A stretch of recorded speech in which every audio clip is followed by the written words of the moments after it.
Welcome to Asian Book Club, where we highlight Asian and Asian American authors. We are your hosts, Jamae and Sabangan. and I'm Stephen Park. And today we're bringing you our last read of The Boy with the Bookstore. And in this read, we get to the end of the relationship between Joelle and Max. Mm-hmm. It's a happy ending. But I was just kind of curious, because one of the things I was thinking of was that's not the way I would have ended the story. And the thing I was curious about is where their relationship would go. Now, everything looks kind of glimmery and shiny right now for Max and Joelle, but usually in relationships in the beginning, hopefully for most people, the beginning's good. You have all the butterflies, you have all the good stuff happening because you're discovering this new person, and usually you're finding out all the good traits about them. Right. It's the honeymoon phase where everything is sweet and, like you said, glamorous and glimmery. Right, but there's this thing that I've heard of called the 7-year itch, and it doesn't have to be 7 years. But the way I've heard it described is as a term that describes feeling restless or dissatisfied in a relationship. And typically it's at the 7-year mark, which is why it's called the 7-year itch. I've also heard it defined as like a 3-year itch. And I don't know, generally, usually about half a year in, things feel different. Half a year into the relationship from the beginning, or half a year after that third year? I'd say half a year from the beginning into the relationship. I just feel like you start getting to know someone, you've gone on more dates at that point, and so ideally you're talking about things that are more than just as superficial. You're talking about more life things, and Right. you're starting to see the other person go through different types of stressors, emotions, more than just happiness. So I think there's a little bit of difference in how all of that feels. How would you say it felt when we started dating? So we are in our 4th year, We're 2019, Yes. into this 2023. Yeah, so we're in our 4th year, and I think for the most part it's kind of stayed somewhat the same. Like, I don't know if it's because of COVID, but generally I don't feel like our relationship has slumped per se. I think we've hit different bumps in the road as we've gone along, but it doesn't feel like the relationship has dipped. It's just we've had challenges. Absolutely. But- As all relationships do. Right, but I do know with other relationships I've had, there are definitely moments where I think I fell out of love for that person, and I'm wondering if that's what that 7-year itch is. Well, it could be. And like you mentioned, there's also that 3-year itch, and I've also heard of 5-year itch. So also, like you said, it's not necessarily time-wise, but what the duration plus the commitment felt like. And also, as you start going into the relationship, you then talk about bigger issues like children, marriage, where are you going to live, having to start to break up finances. So you start talking about more things more than where should we go eat or what should we do for fun. So Right. I can see how it's not just the timeline, it's much more how in-depth you go into that relationship. Exactly. But I just thought it was interesting because Max and Joelle are seemingly very much in a honeymoon period, and I was like, the cynic in me makes me think things are gonna go downhill, Very fast. which we'll talk about as we get into the book. Yes. But before we do that, let's go into our recommendation for the week. Our recommendation for the week is Lola Weavers, and the advocacy lead for the group is Carissa Villacorta. What Lola Weavers does is they create beautifully handmade woven butterfly sleeves, Filipinianas, tapis, barongs, and other kinds of traditional Filipino or Filipinx wear. And I got my first Filipiniana, the one with the butterfly sleeves, during Belcanto's Mercado pop-up at Cubo Long Beach this year. And it was so exciting. It was, even though it was an investment, it felt very much like a connection, not only to my culture, but to the people who made it. It was a big investment. It was definitely a big investment. But the things are handmade. The quality is absolutely there. Like, you can tell that there's a lot of work that went into this fabric. Yes. More than just a mass production. Right, and it's not mass produced. It's handmade by these Lolas, which is why they're called Lola Weavers. You can learn more about their work on Instagram at lola.weavers, and you can also place your orders on their website, which we'll include in the notes. Right. And this is one of those things where, as we're getting a little bit older and we're more financially stable, making purchases that are quality material like this means that not only are you going to get something that you can wear for a long time, but you're also not putting more waste out into the world. Yes. And also you're supporting the people that actually have attachments to the culture, which is a big part of buying designs and attire like this kind of stuff. Absolutely. And on top of that, Carissa is extremely nice. Yes. She's extremely complimentary. She will make you want to buy every single piece that's there. Totally. So just be careful. She's a great salesperson. I mean, that's in the best way possible. Like, she's not BSing you either. No, she's not. No, She's genuine. She's genuinely like, oh, that color looks good with your outfit, or that looks like a color that would fit you. And I totally agreed with every compliment that she made, but it also made me very, like, happy. So that's Lola Weavers, and you can find them on Instagram and on the order form, which we'll have attached to the post. And that's our recommendation for the week. All right, so this is our final read with The Boy with the Bookstore by Sarah Echevarri Smith, which in the audiobook at the very end, they mention her name. And the way the narrator pronounces it seems to be Sarah Echevarri Smith. I think I was pronouncing it wrong. Sorry. But we are reading chapters 19 to 24 and the epilogue as well. But up to this point, what do we know? From the last read, we knew that there was lots of sexy time and that there was a revelation behind why Max has been very mean, and then more sexy time. And at the end of this episode, I have a little surprise for Jamae, which she hasn't heard yet before. Wow. So we'll get into that. But firstly, let's go over the events of what we read. So this time around, we kind of get to a point where we're starting to connect everything together. We're starting to wrap the bow on the whole storyline. Yep. But we start with Joelle running into Ivan. Yes, and Ivan looks distraught. He looks disheveled. And when Joelle stops him, he bursts out crying, which I think is wild for a landlord to do in front of their tenant. And, like, the fact that he was sneaking around in the premises at this late hour makes me wonder why. And I mean, like, if this was just to make himself feel even worse about what he's going through, it makes me feel bad for him. Well, we find out pretty quickly, and it's pretty bad. Yeah. So not only does Ivan get robbed, per se, but he gets robbed by his own father. Right. When his dad even said that the reason for this money is to create the renovations. And the renovations are not even done. And things don't look good for Ivan, Joelle, or Max. Right. And so what's happened is Ivan's dad has convinced Ivan to go through with this renovation, with Ivan's dad already having the idea to steal the money away at some point. So that's what happens. And then now Ivan is stuck in this place, not only having lost all of his money, no longer having the space for the businesses in which draws in the money, and also having to face Joelle and Max to tell them that he doesn't know if he's going to be able to get their store back. Right. And that's after a long time of silence. Right. And when he does talk to Joelle gives him, like, hope.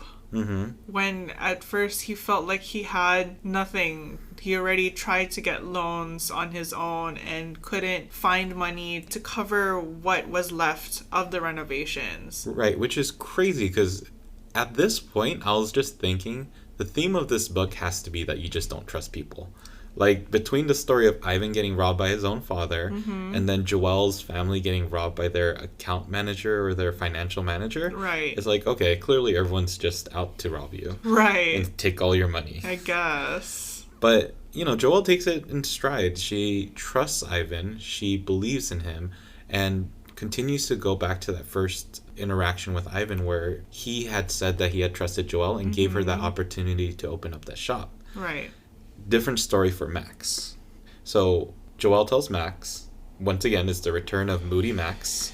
Yes. And he starts getting angry pretty immediately and then goes into this fit, which leads to him then wanting to hire an investigator. Right away, even. Right, and not even just investigating Ivan's dad, but it sounds like he wants to investigate Ivan as well, like thinking that he had been in on this, which is so rude and awful. Yeah, and it's like, okay, so maybe Ivan has done a few things like disappear and not return their calls, but other than that, before the renovation, I feel like Ivan didn't do anything to warrant this distrust. Right, and this then leads into another argument between Max and Joelle, because Joelle is this person that's very trusting of people, which Max makes sound like her generosity is more stupidity.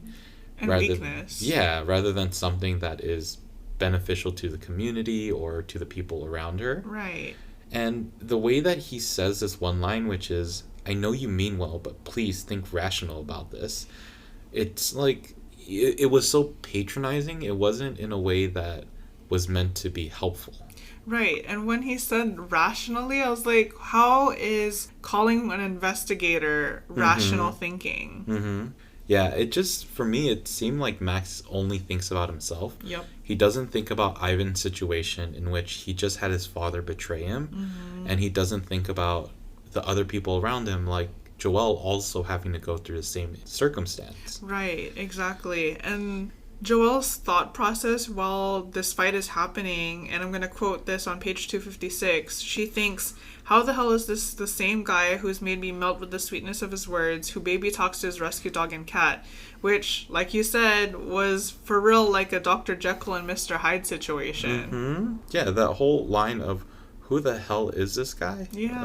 Like, I feel like his characteristics are so blaringly obvious, and yet we find out later that Joelle just keeps going back to this. Yeah. So we'll get there. But to continue on with the whole story with Ivan and his dad, eventually Ivan is able to find his dad. He's able to recuperate the money. Not all of it, but most of the money. Most of the money. Enough to finish off the renovations to the place and get Max and Joelle on good grounds. Yes. He has to take his dad to court. It was a weird side plot that they spent time on, but didn't seem like they needed to in a way. Not really, but also I think the reason why there was time shown in the court was to show that Ivan no longer has this deep connection or trust of his dad, and that his dad feels this uncharacteristic sadness and remorse, which I also felt like was not his character. That's what I'm saying. Like, it was like stuffing a bunch of personalities into a person without having any kind of backstory. Exactly. Like, we didn't know anything about his dad, and now we know that he was a terrible person and now is extremely remorseful for his son. Like, we make all these assumptions now without actually knowing. So, didn't seem like it needed to be there, but it was. And now we know what happens to get the money back and to get the store back.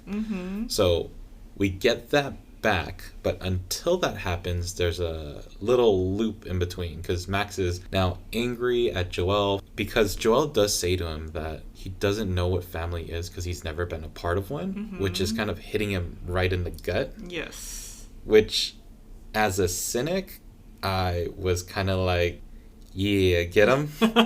But obviously in the actual like real life scenario, it's a really tough thing to hear and a harsh thing to say in a way. Oh yeah, absolutely. Especially with someone who's been passed around into multiple homes and who didn't have any solid foundation parent-wise. Yeah, absolutely. It's hard. And yeah, it knocked Max back. I mean, a quote from the book was, his mother is without fight or spirit or any of the energy that coursed through him just seconds ago. So this then leads Max to disappear from Joelle's life, but we find out that he is now on a journey of self-discovery. Right, which I also felt was an interesting choice. Like, I get where this is coming from in that it needs to be part of the story, but the choice to first be like, you're never part of a family, and then now this resolved to, I'm gonna find my only family. I feel like this is the way of the romance novel, right? We spend so much time on this relationship that then when we get to some of the bigger plots, it's hard to fit in all the story within that. Right. It's hard to do it without smushing it together, but it still feels smushed together. And without taking you away from the romance between the two main characters. Right. So we find out that Max is in Arizona. He meets up with his mom. And his mom is seemingly very sweet. She has stopped drinking for a year, which was Max's biggest issue with her. Right. On top of the fact that she was abusive, I think. Neglectful, there you go. And she is strongly trying to reach out to Max and talking about all the memories that she's had of him. She's very regretful for all the time she's missed with him and just truly wants to connect. Totally. Which Max does end up regretting not reaching out to her sooner, but I don't know. It just made me more mad at Max. I don't know if that's fine, but it was like, why didn't you just go to her? Like, when we look at Joelle's story, she's constantly forgiving people for their misdoings, right? When we look at the most recent event with Ivan, when we look at the big incident with her parents, like, she didn't go to them and say, like, you're stupid, I'm gonna go to college and run away. Like, she was like, okay, like, let's figure this out. Right. And so when I hear Max's story, I don't feel sympathy for him. It just makes me so angry that he didn't reach out earlier to his mom. His mom even said at one point that if she had known how much it hurt Max, that she would have changed earlier. So she was clearly in it for Max. She just didn't know what direction to go in. Right. I mean, I think Max is just supposed to be a foil to Joelle. Joelle is so understanding while Max is not. And Max is so hard-headed. And I think another part of it is culture, which is what we talked about before, that in white culture, family units and extended family is not necessarily a value. Instead, it's individualism. And Max definitely emanates that, in that I was wronged, therefore I'm alone, and it doesn't matter who takes care of me. My mom's not the one who's taking care of me, and she's the only one who should be taking care of me, so I'm the one who's the victim. Right. Which is definitely how Moody Max plays this. Yes. So Max makes up with his mom, which is all good and happy. So let's go back to Joelle and Max. So one thing is, before we go into their relationship, one of the things that I found that gave me the most joy out of this read was the fact that Joelle's issue did not get resolved by Max per se. Her family and Whitney stepped in to help her. Yeah. So this is in reference to the bookstore and what they were going to do.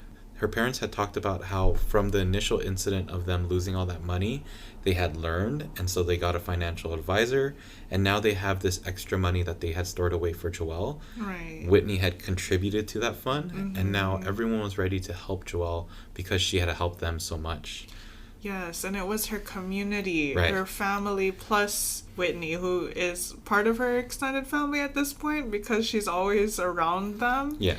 But yes, it's not that the knight in shining armor saved her, and it also wasn't that they had to jump in and save her. They just realized that she needed this and wanted to give her this gift back in return for all that she's done for them. Right, exactly. So let's talk about this knight that's not in shining armor, but probably shirtless, and his shirt's in the oven. So Joelle and Max, as we predict, they get together. Right, and he does drive up screeching right after the case closes for Ivan's dad, while Ivan and Joelle are on the steps. And he does very unnecessary things like double parks in the city center. Once again, the insensitivity to other people, the selfishness. The whiteness of it all. Yeah, right. The privilege of it all. Right. The other thing is, so Max and Joelle had gone on the fight, and Max left, right? But it was 2 weeks' time. Right, exactly. During that whole time, he never messaged Joelle. Never messaged, never called. He put his phone on Do Not Disturb for that entire 2 weeks. Yeah, and also, do you not charge your phone? Like, what is happening that your phone is just continuing to run, Right. but you never check it? Right. Also, what if your bookstore was on fire? Or what if you had a business emergency? Like, you did none of the Right. responsibilities of being an owner of a place. Exactly. That's wild. And, I mean, we're nitpicking a romance novel on plot lines, but for me, it's more, I don't like Max. Yeah, exactly. It's all about not liking Max. Yeah. So they end up getting together, but not only getting together, but pretty immediately they move in together. Right. Not only get together, the forgiveness is all of a sudden there, and they move in together, which is not necessarily a bad thing. I mean, we Right. moved in together pretty quickly too. So it's not, but they've gone on 2 dates at this point? 3 dates? Well, who knows how many dates they went on? We didn't see all of their dates. True. But the timeline is very, very short.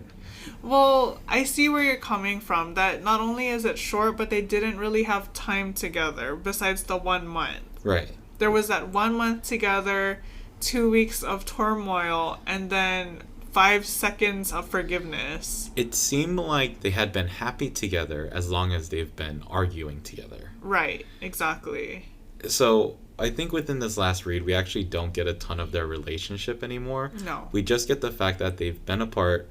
They go on their separate ways of finding their own journeys, and then they come back and forgive each other, and then they move in together. And that's not all.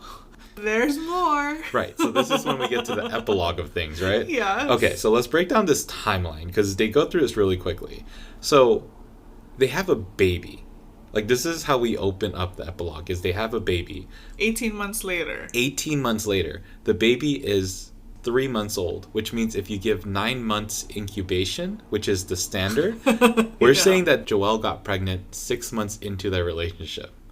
They have also gotten married and gone on a honeymoon at this time. Right. So they were maybe not married and living together for 4 months? Right. Something like that. I mean, Exactly. that's the part that I'm making up. Exactly. But the timeline is 6 months out from the day that they moved in together, they had a baby. Right.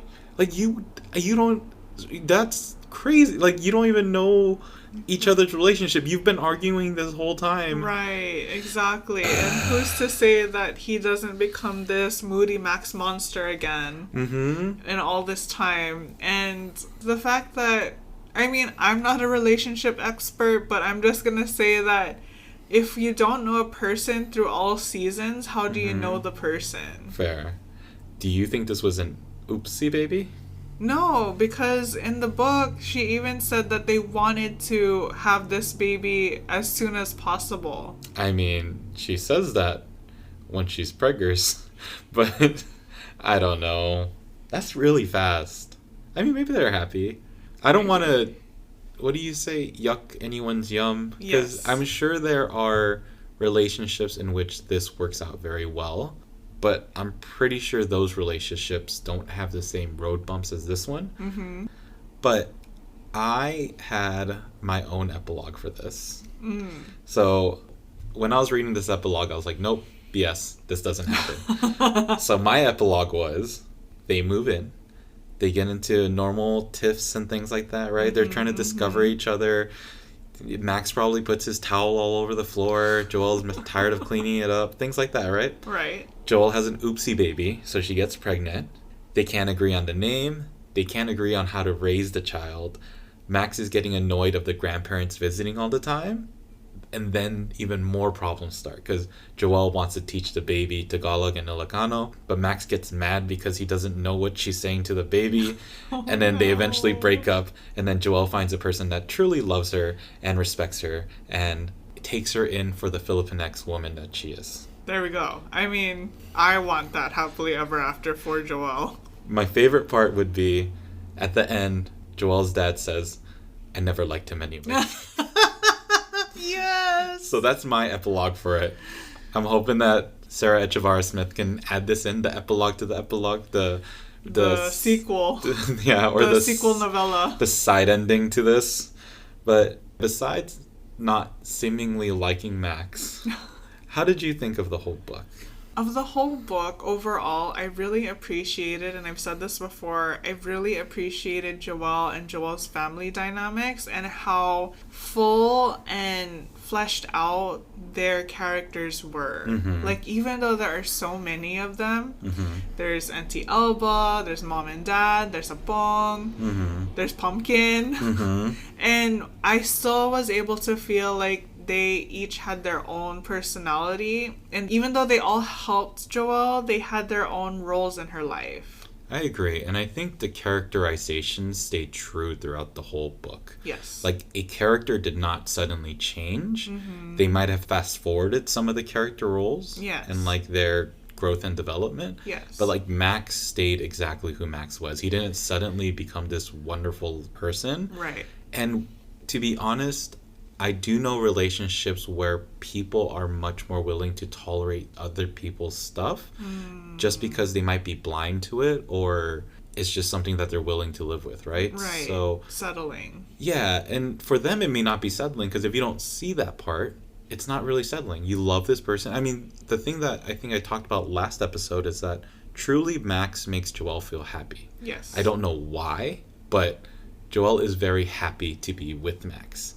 And none of his characteristics change. Joelle just loves Max for who he is. Right. I did read this book through audiobook all the way through. And I would say by a certain point, I started realizing that the narrator, especially Joelle's narrator, actually did a really great job of carrying the story through. It was still too animated for my liking, but I would say she did a really great job. And especially with the accent, she did great. Which comes to my surprise. So, you read the epilogue through the book, right? I did. So, you didn't get this. Alright, so this is going to be Jamae's first time hearing this. But let me tell you what I heard. Just then, Joelle's mom, Ramona, and Auntie Elba pop out from the kitchen. Joelle flips around. "What are you doing here?" "We just wanted to drop by and see if you needed any help with the baby," Ramona says. Okay, hold on. There's more. Elba smooths her palm over his head. "Cutest baby ever. I can't tell if he looks more like you, Anak, or you, Max." How do you feel hearing that for the first time? I feel shivers, and not like the good kind of shivers. Right? I was so mad that whoever decided to do these narrations or guide these narrations allowed or promoted this reader to do that, to try a Filipino or Ilocano or whatever accent you want to say, like, to try that accent. Yeah. It was not necessary. No. We're in the epilogue. Like, why are you suddenly doing this? Right. And it was horrible. It was awful. If you did want that, hire someone who is Filipino to do the entire read. Right, exactly. It didn't make sense to me. It irritated me, and it felt cringy.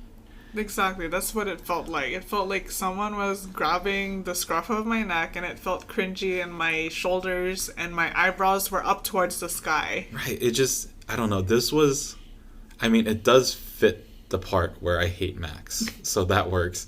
But I really wish that they can go back and change this.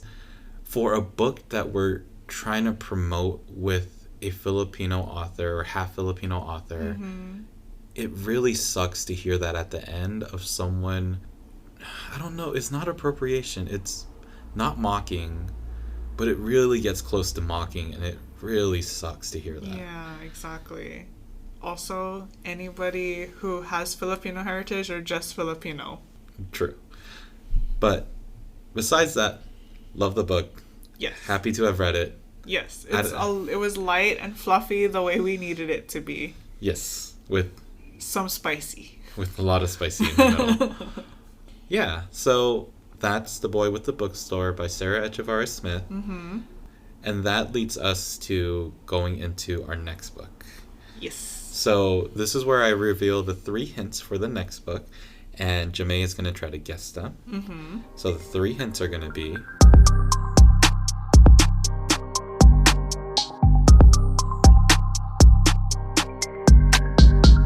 Hint number 1, this book is meant to celebrate the upcoming season. Hint number 2, this is another book that deals with romance. And hint number 3, it also deals with familial gathering. So your choices are A, The Joy Luck Club, B, Crazy Rich Asians, or C, Pasko na My Love. Wow, you made this very easy. Yes. It's gotta be... Let me think. It's gotta be C, Pasko na My Love.